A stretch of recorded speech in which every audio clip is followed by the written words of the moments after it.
সকলে এমাহ ধৰি প্ৰতিবাদ কৰি আছে। এই প্ৰতিবাদটো কৰা মূল কাৰণ হ'ল বহিৰাগতৰ এজন ঠিকাদাৰে আহি ঠিকা পোৱাৰ পিছত আমাৰ পুৰণা শ্ৰমিকক কামৰ পৰা উলিয়াই দিয়া ষড়যন্ত্ৰ কৰিছে। এই ষড়যন্ত্ৰত IOC মেনেজমেণ্টও লিপ্ত হৈ আছে।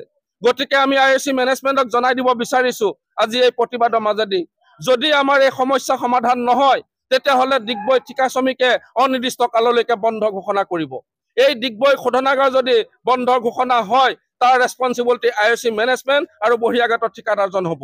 গতিকে আমি বাৰম্বাৰ অনুৰোধ জনাই আছো, বাৰম্বাৰ আমি তেওঁলোকক চিঠি পত্ৰ দি আছো, তাৰ পিছতো মেনেজমেণ্টে এই বহিৰাগত ঠিকাদাৰক সন্মান কৰাব পৰা নাইকিয়া।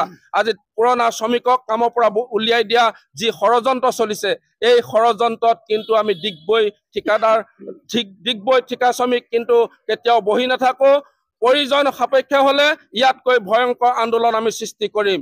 যদি ডিগবৈত যদি এই সমস্যা সমাধান নহয় তেতিয়াহ'লে আমি অসমৰ প্ৰতিটো ৰিফাইনেৰী, প্ৰতিটো নৰ্থ ইষ্টৰ যি মাৰ্কেটিং লোকেশ্যন আছে, LPG বটলিং প্লেন আছে, সকলো শ্ৰমিকে একত্ৰিত হৈ আজি এই ডিগবৈ ৰিফাইনেৰীৰ কাৰণে সকলো শ্ৰমিক ওলাই আহিব।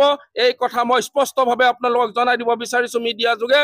যদি আমাৰ এই সমস্যা সমাধান নহয় তেতিয়াহ'লে অনাগত দিনত খুব সোনকালে ইয়াৰ হিচাপটো আমি মেনেজমেণ্টক দি আছো। আৰু গোটেই অসমত গোটেই ৰিফাইনেৰী কেইখন মিলিত হৈছো আৰু গোটেই নৰ্থ ইষ্ট হিচাপে আমি মাৰ্কেটিং লোকেশ্যন মিলিত হৈছো আৰু তাৰ প্ৰতিত্বটো খুব সোনকালে এই মেনেজমেণ্টক দিম। আৰু আজি আমি প্ৰতিজ্ঞাবদ্ধ হৈছো খুব সোনকালেই 2 এদিনৰ ভিতৰত আমি ডিগবৈ ৰিফাইনেৰী অনিৰ্দিষ্ট কাললৈকে বন্ধ কৰা ঘোষণা কৰিম। এই ঘোষণাৰ পাছত মেনেজমেণ্টে বুজিব আৰু ইয়াৰ যদি কিবা দাৰী হয়, যদি আইনৰ হিচাপে যদি ল এণ্ড অৰ্ডাৰ যদি চিটুৱেশ্যন বেয়া পিনে যায়, ইয়াৰ জগৰীয়া হ'ব মেনেজমেণ্ট আৰু বহিৰাগত ঠিকাদাৰ। ধন্যবাদ।